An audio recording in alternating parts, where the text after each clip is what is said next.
My mom told me, we don't know where we're going. We don't know what's going to happen. Just remember, no one can take away from you what you put here in your own mind.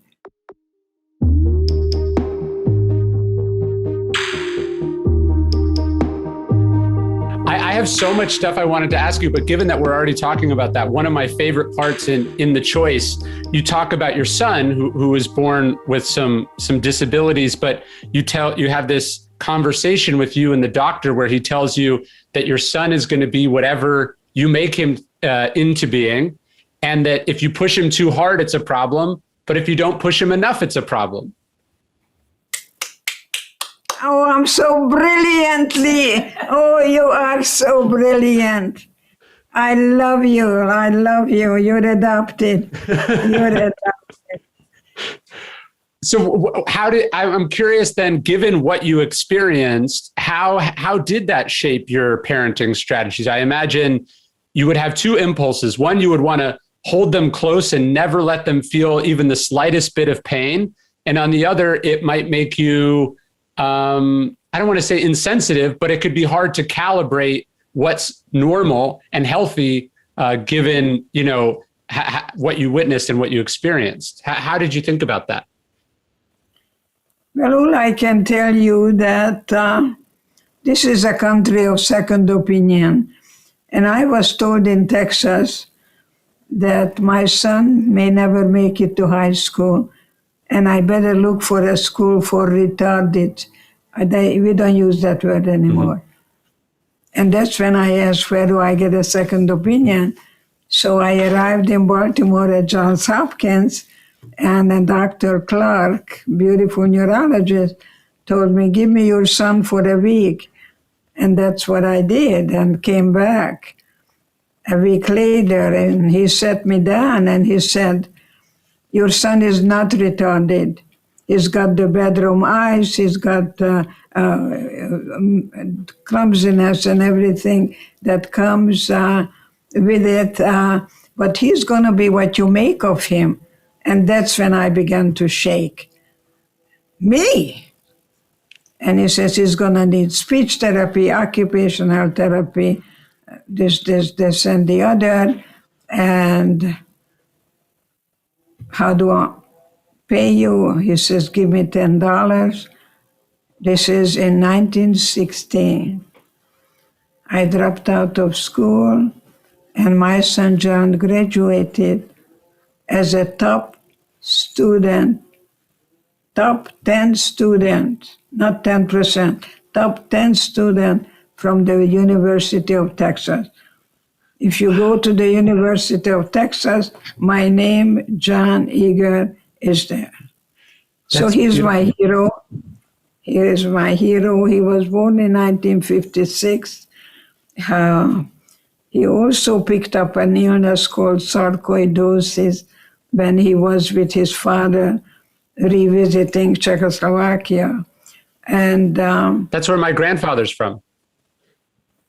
Really? Yes.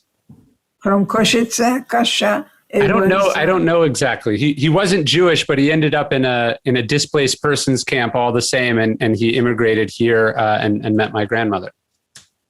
Wow. You come from good blood, good survivor. So.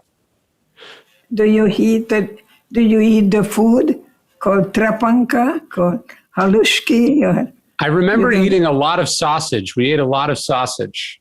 Lot of sausage, exactly. Yeah, Hungarians have very good sausage too. And are you the firstborn child? I'm the oldest, yes. I have one younger sister. Okay. Oldest children are Nobel Prize winners, very responsible, and if you marry a firstborn, you're going to have two bosses, and you may have some power struggle. I married a youngest child, so we balance each other out. That's well. That you did well. Well, you know how we call the youngest child? What? Charming manipulators. That's exactly. I would say, with all kindness, that is a great description of my wife. So never argue with her. Yes. So I had an interesting question. So I'm fascinated. So you were born in 1927. Have you thought about who the oldest person you met as a child was? So like, I'm fascinated with how far back in history your life connects with. Does that make sense? Yes, and the person is Roosevelt's wife, the wife of President Roosevelt. Eleanor Roosevelt. You met Eleanor Roosevelt? Eleanor Roosevelt, just a little bit. But anything I wanted to learn about the woman who created her own identity and not to bother being jealous wife or anything like that. She became my hero. She still is. So she was born in 1884. So that's incredible. So, and she obviously met Theodore Roosevelt. And so I'm just fascinated with the way that lives touch other lives and how history is a thread of people shaking hands with each other from different periods, different experiences. Beautiful, beautiful. I also know Tova, who did Eleanor Roosevelt on Broadway. And she did a beautiful job, beautiful, a one-woman show many, many years ago. And now she's doing Dr. Ruth. And she's up there now with Dr. Ruth in New York. And some people call me the mix between Dr. Ruth and Joan Rivers, because I tell people to grow up. Go grow up, you know. I want to tell them, you want to be a baby or a big girl? Because when you're a baby, you sit in the back of the car and you mess around and someone is driving the car. You want freedom, no responsibility. But now, do you want to be driven or do you want to be the driver? So let me ask, was part of what inspired you about Eleanor Roosevelt was that she, like you, was what we would call a late bloomer? You know, she really didn't hit her stride as an activist. Yes, she was FDR's wife, but I would almost argue that her impact as a public figure began after his polio diagnosis. Which I don't know how old she was, but I'd argue probably around 50 years old. Yeah, I am a late bloomer too. When I was 40, my supervisor asked me to go get a doctorate, and I told him it's impossible. By the time I get it, I'm going to be 50. And he said, you'll be 50 anyway. So I tell women now, maybe you want to go to law school because mothers make very good lawyers, very good judges, and go back to school. Yes. Well, you're certainly the oldest person that I've had the privilege of talking to Zoom on. So this is quite a treat for me. I am older, but not old. Could you have imagined? Could you have imagined as a young girl that this technology would exist? I mean, isn't this incredible? Never, ever imagined that I would ever be in 93 as young as I am today. It's all about your attitude, and it's all about numbers will happen anyway. Numbers, you know, the chronological numbers doesn't bother me at all. I'll be 94 in September, and I feel very, very much alive, and I hope to be alive for a while, writing another book with my daughter and on recipes, and hopefully that's going to be also a recipe for school children so they would really take education seriously. Seneca famously said that far too many old people have nothing to show for their years but their age. I think what's incredible about you is not that you're 93, but that at 93 you have experienced what you've experienced your life has had many seasons of experiences. Very much of a Renaissance woman, and I think women can do that, and the later in life, the better, because they can really pick and choose the attitude that you are going to work with, whether they're going to stop doing one thing or give up one thing. But when you give up anything, you have to replace it with something else.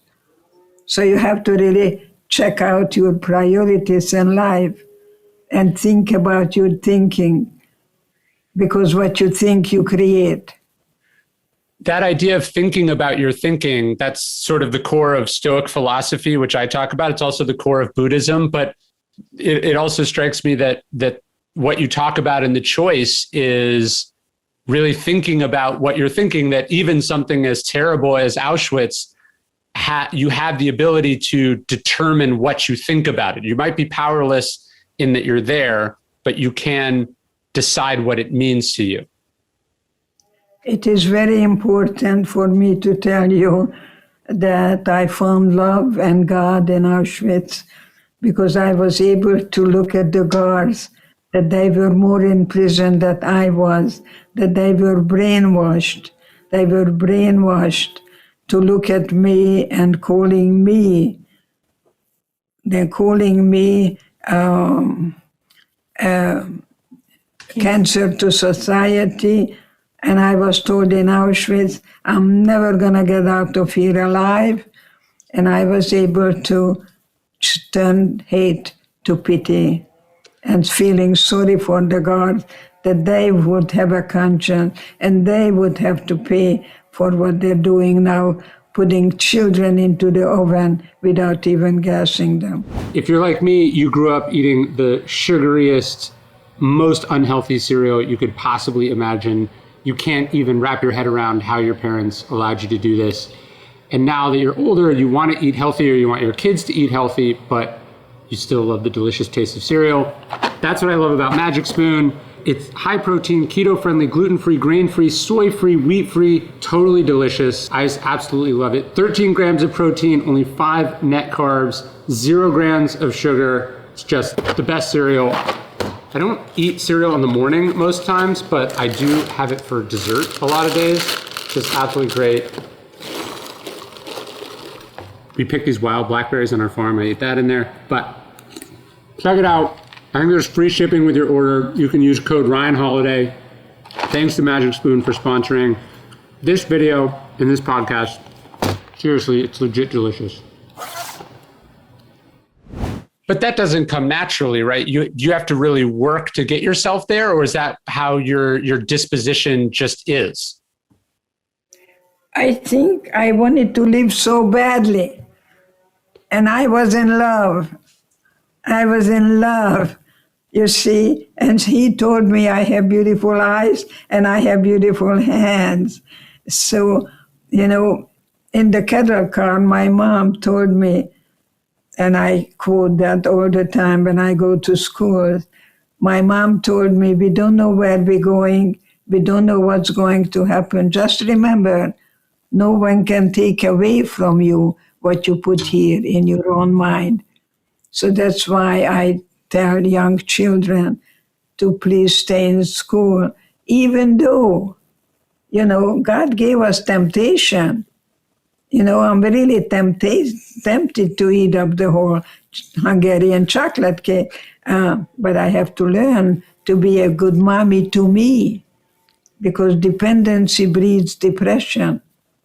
There was no mommy there for me. I had to learn, is what my belief master told me, that look at God from inside out. And I learned to change my thinking and never even imagine that I am not going to get out of here. When I get out of here, I'm going to see my boyfriend. When I get out of here, I'll show him my eyes, my hands. When I get out of here, tomorrow is where I was always. Tomorrow was really, truly a wonderful friend to me.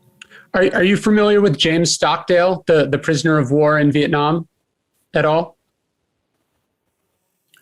Maybe not. He was he was a prisoner of war in Vietnam, and he studied Stoicism, and so he was thinking of the work of Epictetus there, and as he was being tortured. And I'd be curious what your take on this is, because what he was saying, and obviously not having experienced it, I have no idea, but he was saying that there's this tension because he said the optimists were the ones that didn't make it out. Because the optimist always thought, I'm going to be home by Christmas. I'm going to be home by summer. And it never happened. So he said, you can't be an optimist. You have to be a realist. But at the same time, you have to have this unflinching belief that you are going to survive. And if you do, you will turn this into the best thing that ever happened to you. See, I had 2 Vietnam veterans. It's in my TED Talk. Yeah. So one of them was in a kind of a fetal position. Why me? Why me? Cursing God, country, you name it. And then the other one, it was just the most amazing, complete antithesis of this one, and told me, hey, Doc, I'm sitting in a wheelchair, and I can see my children's eyes much closer, and I can also see the flowers. And I'm sitting there with a white coat, a lab coat, Dr. Eger, Department of Psychiatry, and I feel like the biggest imposter. Because I went to school, and made me realize that I cannot take them further than I have gone myself. And that's when I decided to go back to Auschwitz. I wish I could meet those 2 Vietnam veterans that I decided to go back to the lions, then look at the lion in the face. And I went to my sister and I asked her to come with me. And she told me I'm an idiot. And not only an idiot, but also I am a masochist. That what do I want to do when I'm already in America and I can be a good Yankee Doodle dandy? And believe me, that's the work I do today, because you can't heal what you don't feel. So don't medicate grief. And I'm so privileged to teach at the university the wonderful psychiatric people who are not medicating grief. But I also can tell you that I also worked with a wonderful girl from Yugoslavia, and together we were keeping each other alive. But she told me that we're going to be liberated by Christmas.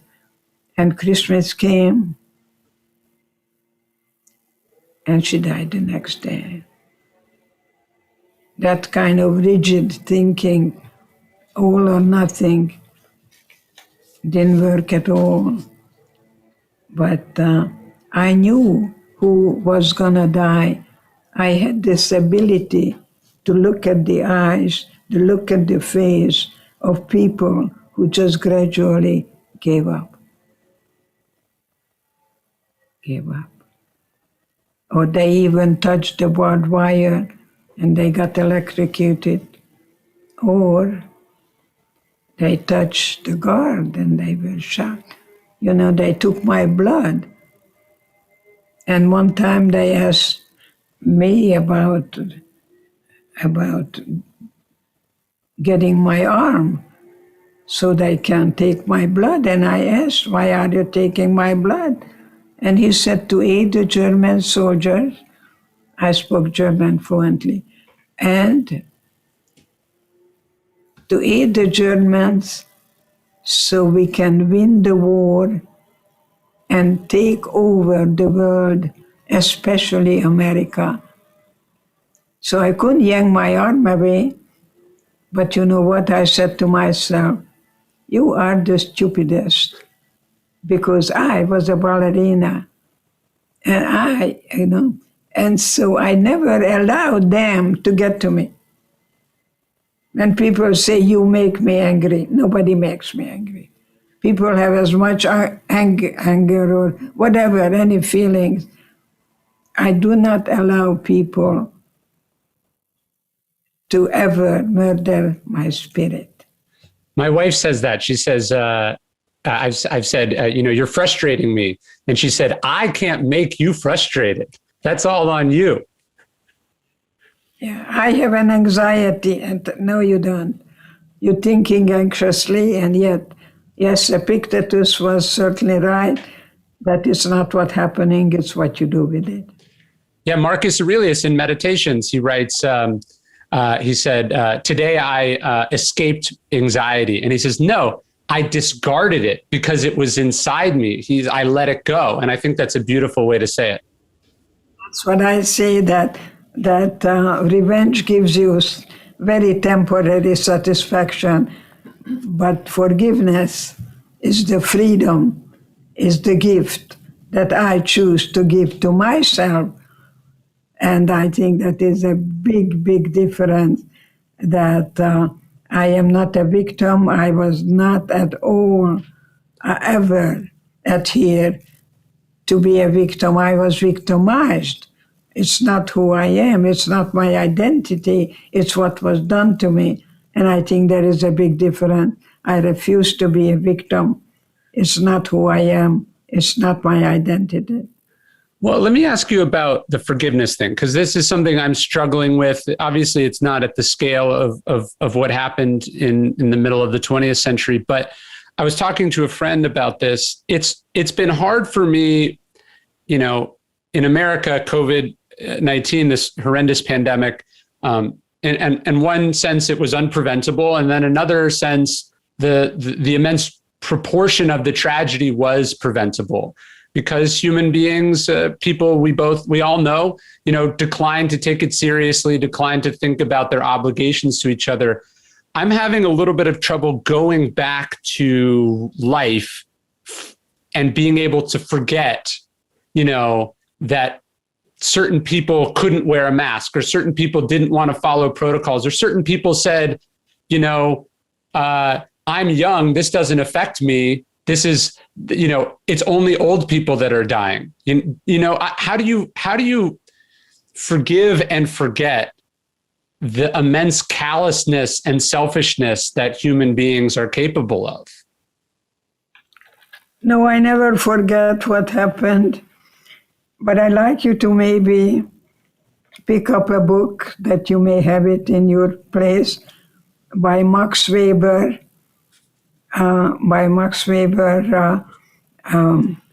Capitalism and the Protestant Ethics. Okay. And he refers to the Jewish people as pariah. Jews are the pariah. See what happened, Germany didn't win the war. And any time a country suffers economically, they have to have a scapegoat. Mm-hmm. Carter, let's go kill Carter. That's what happened, in Iran. But I think it's very, very important to know that while you blame, you're still a child. Children blame. You made me angry. You did this to me. No, 4:00 in the morning in Auschwitz, I didn't know what's going to happen next. I didn't know whether I'm going to end up in a gas chamber. I didn't know. And that's a very difficult place to be, that you don't know what's going to happen next. We didn't know when we took a shower whether gas or water is going to come out. Minute by minute, hour by hour, day by day. But I knew that I'm going to do everything possible to take care of my sister. And all we had was each other then. So you had to go beyond the me, and commit ourselves to each other and form a family of inmates. All we had was each other then, and all we have is each other now. So when you come out of Auschwitz and you go back to your life, and then your life is disrupted again by the sort of tyranny of communism, I guess I'm just curious, how do you not carry resentment or anger, not just at the perpetrators, but at the bystanders or the indifferent population that allowed something like this to happen? I guess that's what I'm struggling with. Yeah, I think, there is no forgiveness without rage. You got to go through the valley of the shadow of death, but don't get stuck in there. Some people are chronically angry because the anger somehow keeps them from really facing and go through that pain, but not to get stuck in there, not to be a victim. So you're in a dark tunnel, but you're going towards the light, that you have to have an arrow that you follow. No, don't cover garlic with chocolate. It doesn't taste good. Don't try to forget things, as I did. I went totally underground when I came to America because I didn't want to be a weirdo. I felt like a weirdo anyway. So if you ask me, who are you? And I would say, who do you want to be?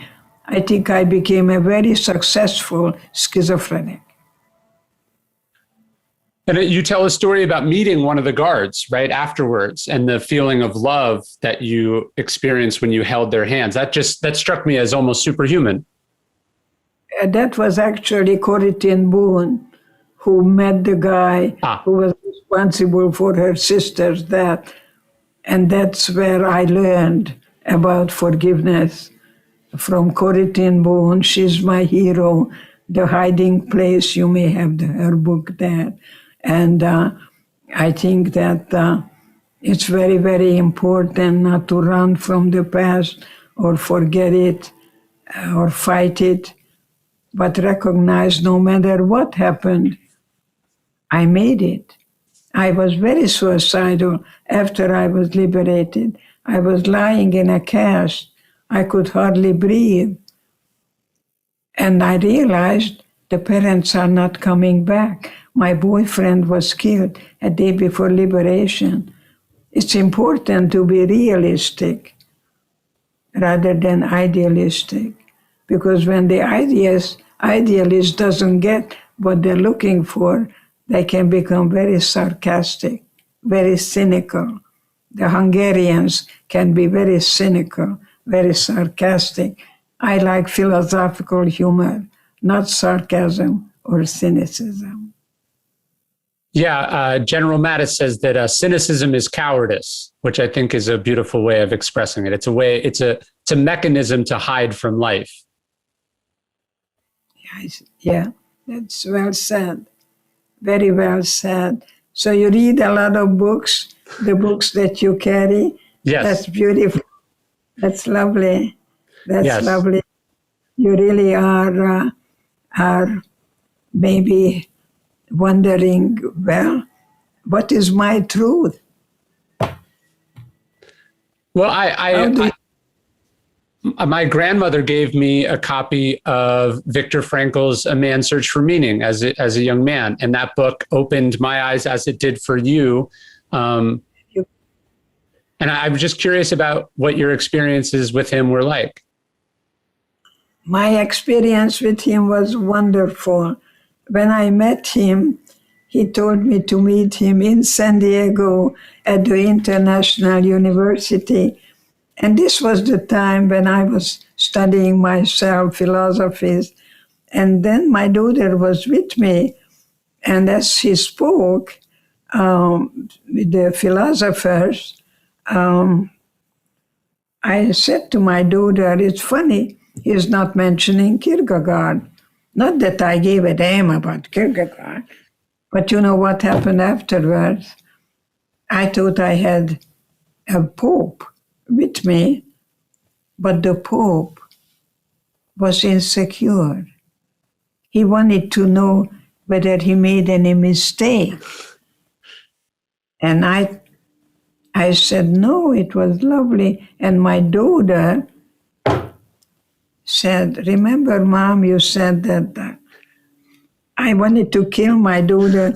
I want to kick her under that German mentality that you have to do everything right. Mm-hmm. Imagine, I didn't give a damn about Kierkegaard. Here I am with the Pope. Little me, Viktor Frankl. So that's my first experience.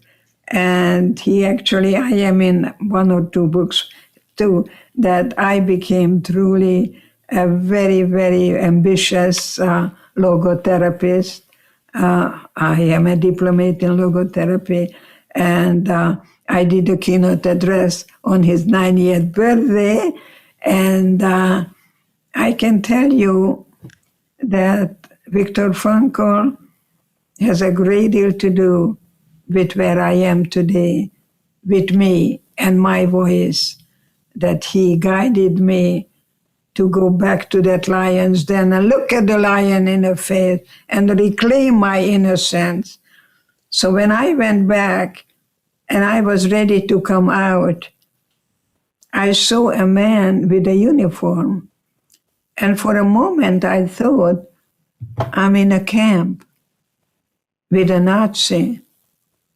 And the realization that I had a blue American passport in my pocket. That was an amazing experience, that I'm not Popeye. I am me, and it's okay to speak English with an accent, and I don't have to give up my true self for some kind of a formula that actually was the best thing I ever done. And that's what I do in my work now. You revisit the places where you've been. We go through the grieving, feeling, and healing. You cannot heal what you don't feel.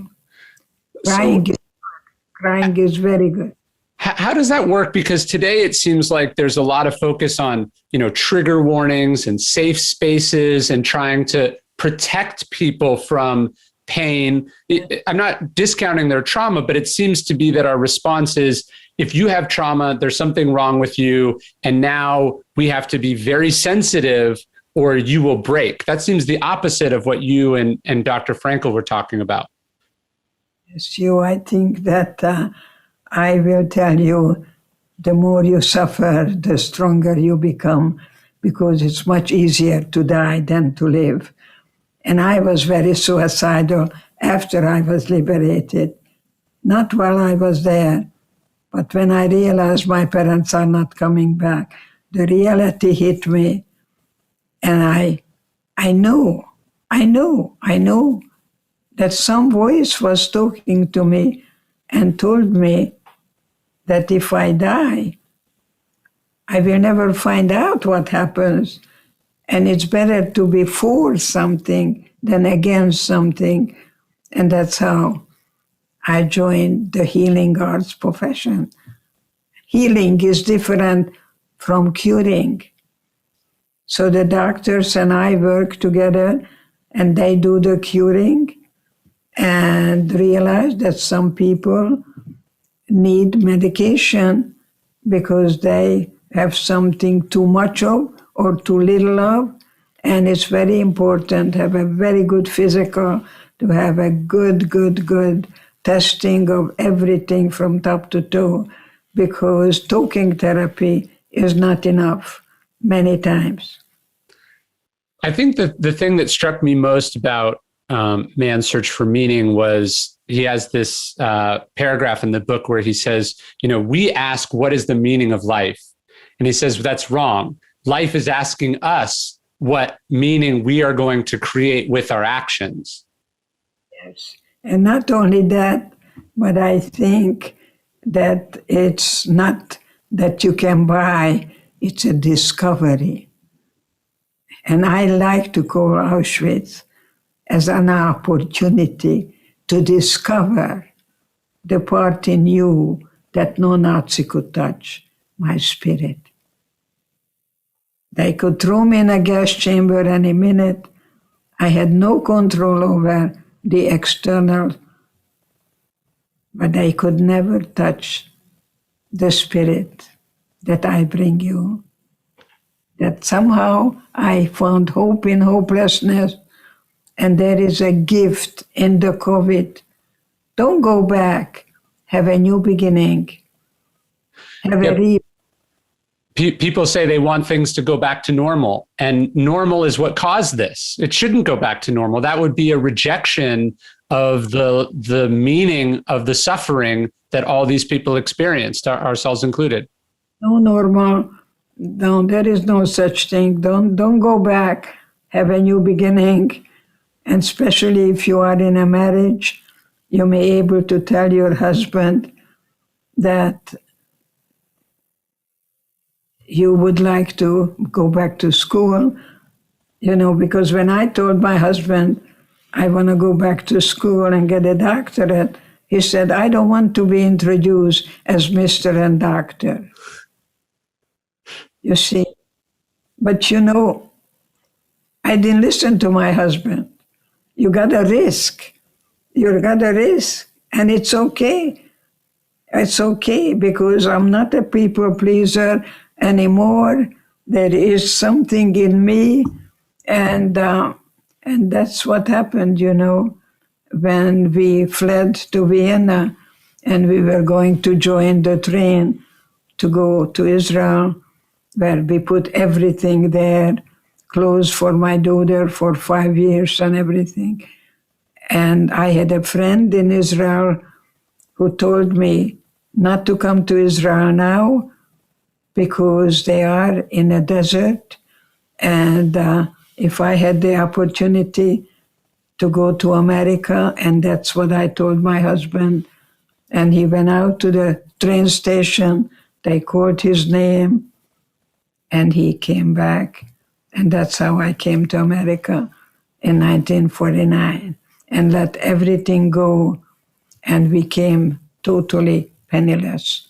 I came to America, I didn't have $6 to get off the boat, and that the Red Cross gave me $6, and you can go to the William Beaumont Army Medical Center and see how much money I gave, not money, but the time I gave for the $6 that they gave me when I came to America. So I don't owe anything to anyone. I always pay my bills right away. And I think it's very, very important to discover the real you. And I think when you're discovering the real you, one of the things that was most moving to me in the book was, I believe you met like a white supremacist or a racist or something, and you were talking about trying to find your shared humanity with that person and discovering that you yourself, a victim of so much hatred and discrimination, that you had to find the bigot inside you because we all have one. That's beautiful. I had this 14-year-old, and he told me in Texas he's a boot boy. And I know nothing about boots, of course, and I just acknowledged it. But then he got up and he took his elbow and he said, hey, Doc, it's time for America to be white again. And I'm going to kill all the Jews and all the N-word and all the Chinkos, in a Texas accent, sure. All the Chinkos and all the Mexicans. Okay. So if I would have reacted, see, when you react, you don't think. If I would have reacted, I would have taken that boy, I would have dragged him to the corner, I would have told him, how dare you talk to me like that, because my mother went to the gas chamber. But I did go to God and I asked, what do I do? And God told me, find the bigot in you. And I said, that's impossible. Now, I came to America penniless. I went to the bathroom. One of them said colored. I joined the NAACP. I marched with Martin Luther King, and God said, find the bigot in you. And I created the atmosphere that I do today to people that they can feel any feelings without the fear of being judged. And I said, tell me more. He never knew who I was. He never knew a thing about my history. But you see, I did the mommy thing, but I'm pretty old-fashioned that a mom cannot make a boy into a man. It takes a man. So I referred him to a man with gray hair, someone who's been around. And so that's my experience with the white supremacy boy. And this is unfortunately, that happened January 9th in America. January 6th, I'm sorry. Right. And when I saw someone wearing a shirt, 6 million was not enough. How did you feel? How do you think I felt after Nazi Germany and communist Russia, that history has a tendency to repeat itself? Does it concern you? You know, there's that expression, when the wolves of hate are loose, no one is safe. Does it concern you that kind of rhetoric and violence and distrust and misinformation and dehumanization, does it concern you that is spreading again? I mean, in America of all places? Do you have the book by Adorno, The Authoritarian Personality? No. And he created the California F scale. F stands for fascist. And he tells you that small town USA is ready for fascism. It comes from Harvard. Yeah. That people don't question authority. And that's the worst thing you can have, is ignorance. And then you blindly adhere to authority. You have to question authority and assign the shame and guilt to the perpetrator. And that's what I did when I went back to Auschwitz. And you also have to understand that we are all here in this together, that we're all human beings. The Stoics talk about this idea of sympatheia, that we're all part of this large, sort of cosmic whole. They say what's bad for the bee, or what's bad for the hive is bad for the bee. And I think we're losing our sense of collective humanity. And that's what puts us in danger of committing terrible injustices against other human beings. You know, it's wonderful what you're saying, to be for something rather than against. And I think that is so important, because we've never been as divided as we are now. And I know that you are the ambassador. I'm going to call you the ambassador. Look at all the books behind you, and you're letting people know that the Nazis burned the books. Sure. And what's that quote? Where they burn books, eventually they will burn people. Where the people were objects. You see, killing the Jews was the goal, and have a world without the Jews. But that little Jew, Albert Einstein, came to America and changed the history of World War II. Yes, the irony of the defeat of the Nazi war machine and the Japanese war machine is that it was driven in many ways by the talent and brilliance of the people that they exiled, primarily to England and America. And I think we are in danger of losing sight of that with today, with our fear and rejection of immigrants, with our demonization of poor people. this is where ideas come from. This is the lifeblood of America, and it always has been. You know, Churchill is my hero. We're gonna fight. Yes, Churchill is my hero. Wonderful man. Well, I was in London. Thank God I was interviewed by the CBS and many people. It was so wonderful for me to say that I loved Churchill and I loved Eisenhower, and I was in Auschwitz when they planned the Normandy invasion.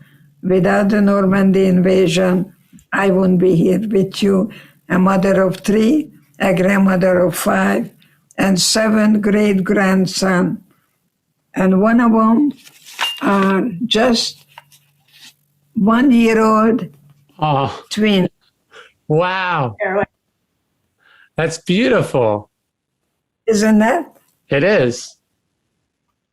So that's why I am never going to retire, and I'm going to do everything in my power to let you know that you are the ambassador, and keep on reading the books and selling the books and having people like me once a week or whenever you can, so people can really exchange philosophies.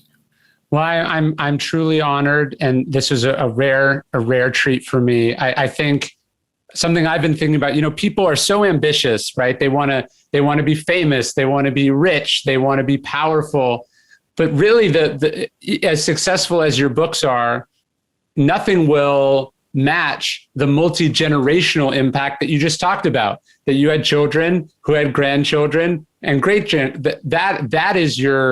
that is the impact that we have. That's the message that we leave to the future is the children we have and how we raise those children and what values we give them. And you know what?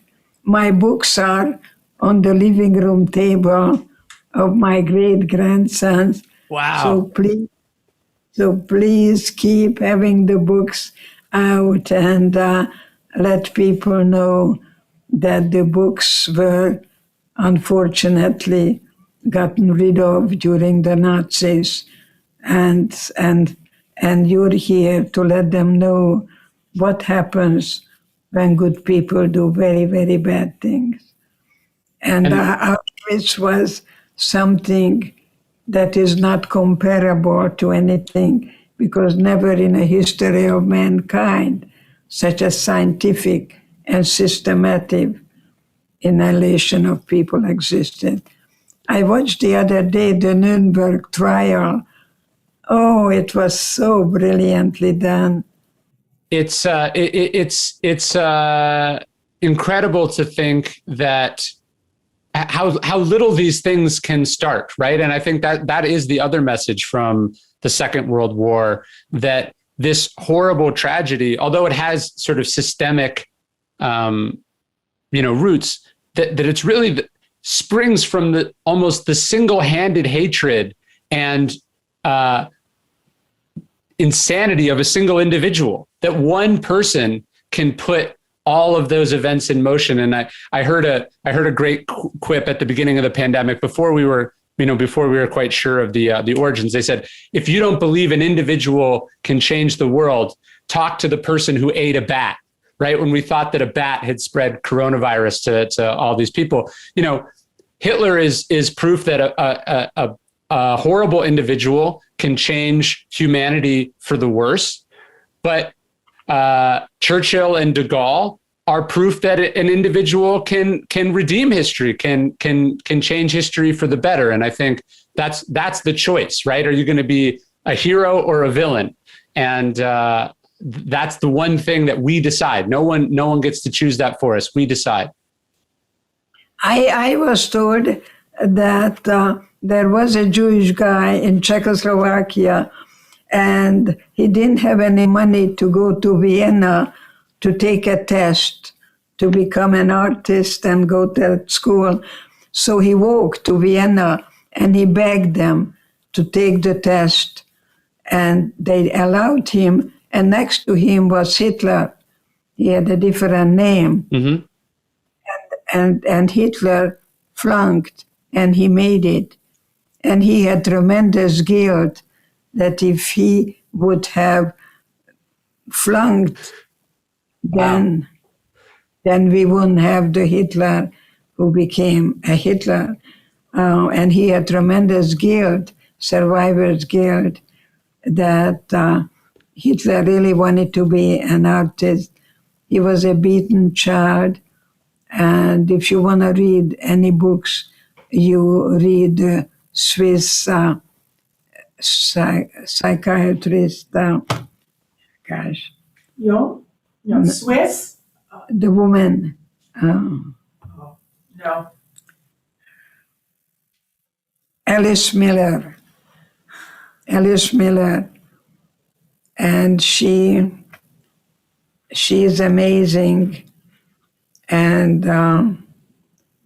the book, especially For Your Own Good, has to do with Hitler having a terrible childhood, beaten by his father, and that had a great deal to do that he was never a loved child. And, there is a difference between what I believe, but there is a difference of what kind of life you lead. See, I am very interested in having faith, which is very different from belief. Mm-hmm. I don't care what you believe. I want to know what kind of life you lead, because words can be very cheap commodities. My friend Stephen Pressfield, he's a great writer, and he jokes that it was easier for Hitler to start World War II than to pursue his dreams as an artist. And I think that that's true. We can be so afraid of what our calling is. We can be afraid to be vulnerable and real. And Hitler chose hatred and destruction and pain and nihilism. Blame. Yes, and blame. While you blame, you're still a child. And he was an infant. I mean, when you watch some of his tantrums, or you see some of the things that he would say to yes, right. He's a small child who's in charge of an enormous army. And we see how destructive that turned out to be. And that's what happened when a country suffers economically. That's what happened with the Ayatollah. Let's go kill Carter and so on. I think it's very, very important that you are an ambassador.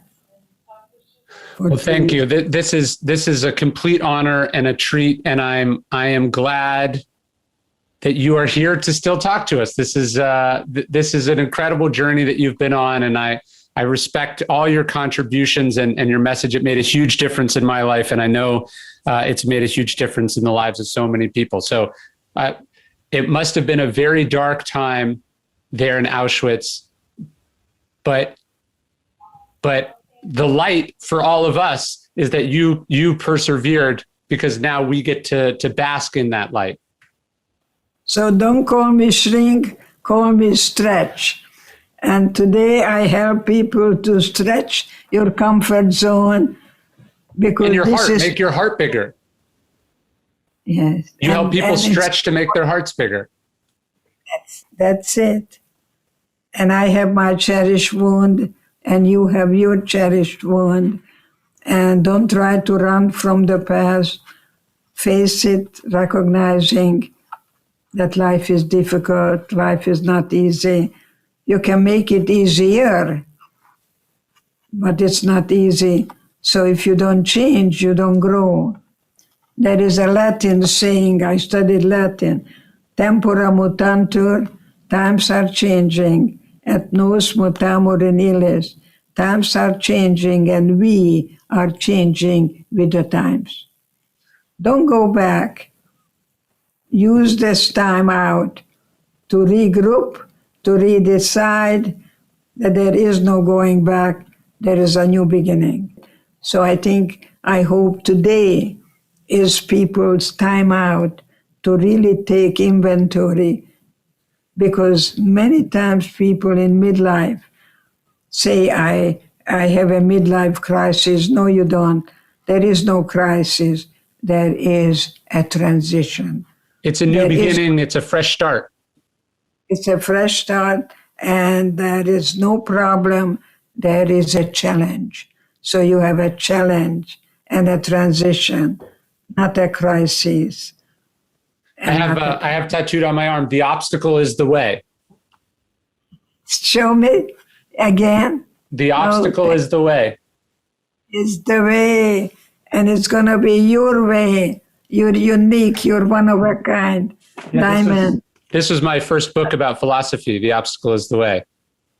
Oh, thank you. How many books did you read? Right. I've written 11 books. God. Oh my God. So you're going to have a dozen books? I'm trying to get to a dozen, yes. My next book is about courage. I'm doing a series of books on the cardinal virtues: courage, justice, temperance, and wisdom. Thank you. Thank you. I hope I'll be alive to read it. And I couldn't be more satisfied today that I met someone who is doing everything in his power to see to it that Holocaust will never, ever happen again. And I want to thank you for your commitment and remembering Epictetus that it's not what happens, it's what we do with it.